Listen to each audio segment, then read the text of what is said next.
Joining me today, I'm so excited to have Mayor Scott Gillingham here at the CHVN studio. Thank you for joining Sylvia, us. thank you for having me. It's great to be with you and all the listeners this morning. Absolutely. I'm going to start right off. We're going to dive in, and I would love to know, is your pastoral background as mayor, does that play a part in all of this? How does that I play? did pastor for just over 20 years and really enjoyed that. Actually, we still attend the same church that I pastored, that we pastored for 12 years.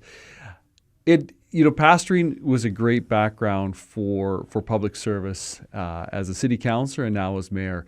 At the heart of faith leadership is service. At the heart of the Christian faith is for all of us is being servants wherever we are, whatever we do, and seeing it through that lens. And that's what elected office really is, or should be, is public service. And so that attitude and that focus of trying to serve others, to improve lives, to make the community better, really is what continues to drive me. That's amazing. I want to talk about all things Winnipeg, good and maybe a little bit of the ugly. Recently, there has been a rise in violent crime. I would love to know, what are you aware of going on in Winnipeg to combat this issue, and maybe even some good that is being done in this area? There is too much violent crime in Winnipeg. Across Canada, crime and violent crime is measured by what's called the Crime Severity Index, and unfortunately, Winnipeg, is near the top of that index across Canada on a regular basis. But we are working very hard as a city. Our police service is working at prevention of crime, but not just our police service. We also have many agencies within the city of Winnipeg, like the Downtown Community Safety Partnership. We have biz zones that have ambassadors, the Bear Clan. One of the campaign commitments I have, and we've now enacted, is community safety officers on transit buses and around transit stops.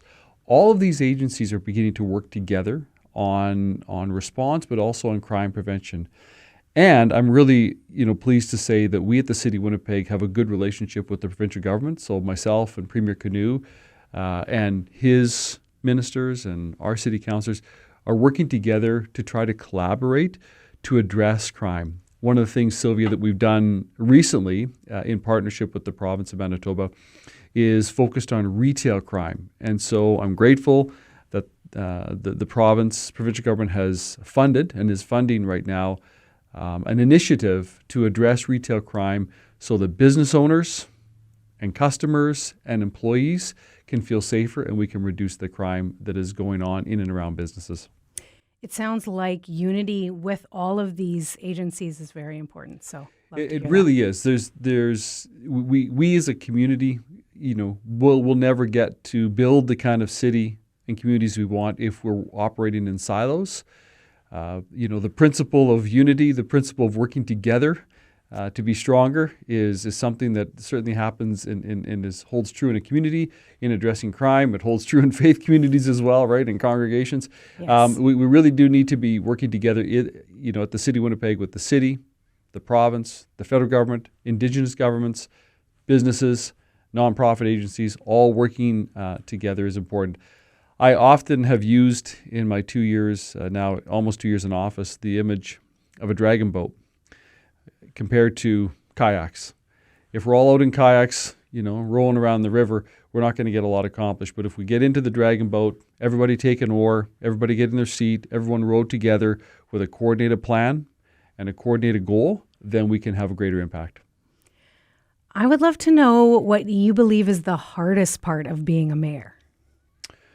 Oh boy. One of the hardest parts, I think, of being mayor is the speed at which government moves, which is not fast. So it takes longer than I want to see something accomplished. It takes longer to get accomplished what we need to get accomplished. That's just inevitable. That, I think, comes with government, and ironically, the speed at which we can get something done in Winnipeg or at a municipal level is probably faster than a provincial government can get things implemented, and and the slowest level of government, I think, usually is the federal government because it's the largest. But probably it's just the speed, because we know the things I think that we need to do to improve the city of Winnipeg, to make a safer, healthier, more equitable community, but it just takes some time to implement the initiatives that we want to see happen. When you put yourself in the running and became mayor, you now are in this position. What is the best part? People. Absolutely, the people. There's so many people that I get to meet across Winnipeg, all across the city, in diverse communities. We are increasingly an ethnically diverse community. There's a richness to that. But there's people all across the city from all walks of life who are committed to Winnipeg, are committed to its health and future, and that encourages me every time I meet those people. And I'll be in a grocery store or just maybe out at an event, and people will come up to me and say, "Mr. Mayor, we know we have some challenges in the city of Winnipeg, but we want you to know we're committed to Winnipeg. Let us know how we can help," and that gives me great encouragement. Talking about being in the public eye, it must be a little difficult sometimes. I would say, how do you find dealing with criticism, and maybe for your family as well? Yeah, to be honest, you kind of ignore it. You just do. Sometimes leadership, in any organization, you're not going to please everybody. My goal is not to please everybody. My goal is to work with others, to serve others, to do the best that we can to make improvements. And so there's like anything else in our life, there's constructive criticism, no matter who we are. And so that criticism I'll listen to, because that there's people who want the best for the city of Winnipeg, and their ideas and sometimes their challenge and criticism can actually be very, very helpful. But when there's people that are chasing, wild conspiracies that are critics, or when there's people that you just know that their philosophy is very different from my philosophy, then we just work with those who are willing to work with us, and you try to you just have to ignore it.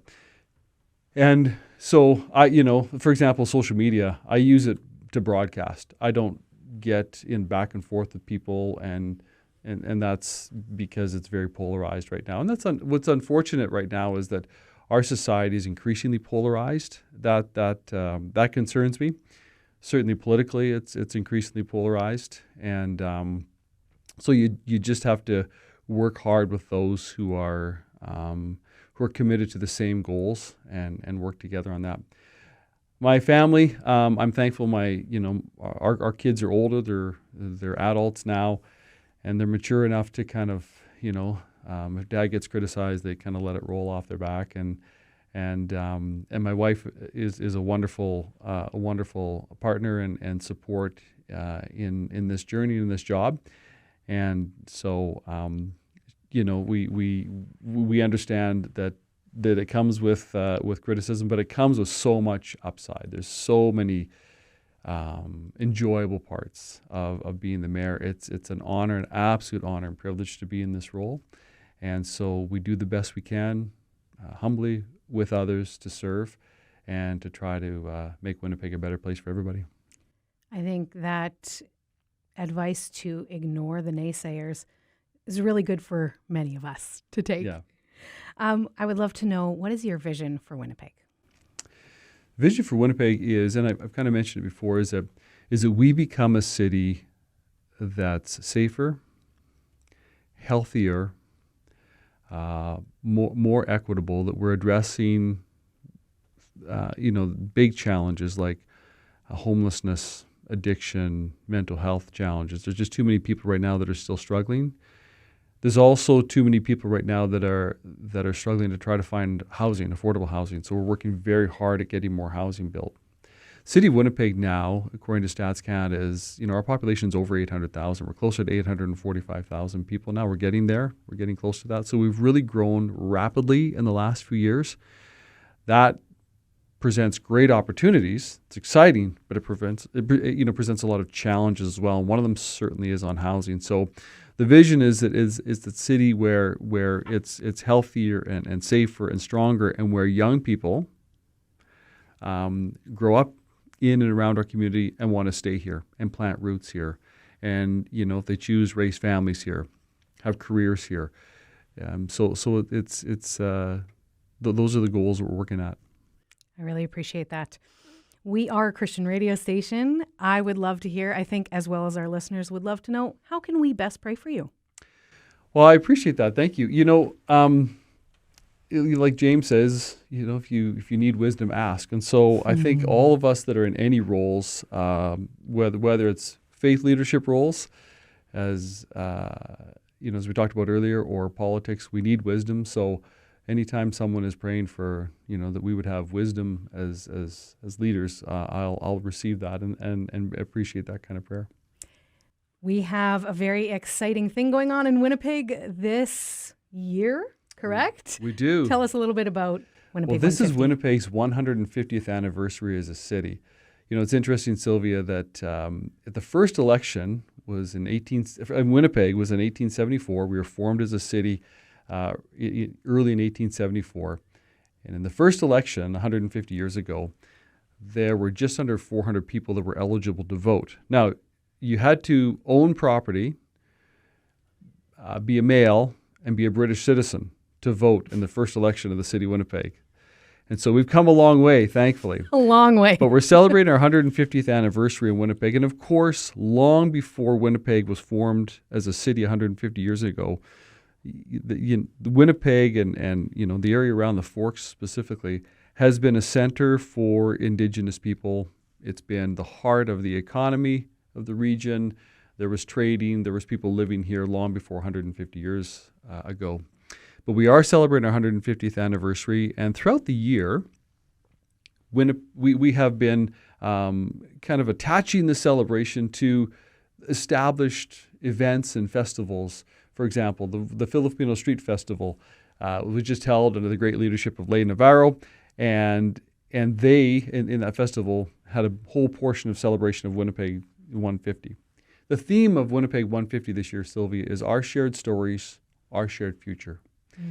Every one of your Winnipeg listeners today has a story, or their families have a story about being in Winnipeg, if they're not Indigenous, when their family came to Winnipeg in the area. Our communities have stories, our faith communities have stories, and we share our stories, but we share the future together as well. And it's really about looking back and looking ahead. I did bring some items today for those looking online. I'll show you. It's like a sweatshirt or a couple of sweatshirts and a couple of mugs as well with our Winnipeg 150 logo. And if I can, the logo was very, very meaningful. It was created by an Indigenous artist from Peguis First Nation named Jordan Stranger, very talented young man. And the artwork in the logo is representative really of Winnipeg's past and future. There's the rivers, the Red and the Assiniboine. There's footprints on here representing the journey of reconciliation that we're all on. There's the Manitoba crocus. And so it's just a beautiful, beautiful logo. And so I'm going to leave these items with you. And you can find a way, Sylvia, to, through however you want to do it, get them out to some of the listeners through some mechanism. So I'm glad to share these. Fantastic. Well, we celebrate as well. Love the story behind the logo. Thank you for sharing that. And there is a great event coming up, if I may. Yes. And that is, we're calling it's the Mayor's Ball. So it's going to be a great celebration at the RBC Convention Center. And all of the proceeds of the Mayor's Ball are going to go to our 4 performing arts groups in Winnipeg. Winnipeg is really, really a rich city. We have professional sports, if you like sports. We have great universities and colleges. And we've got world-class arts.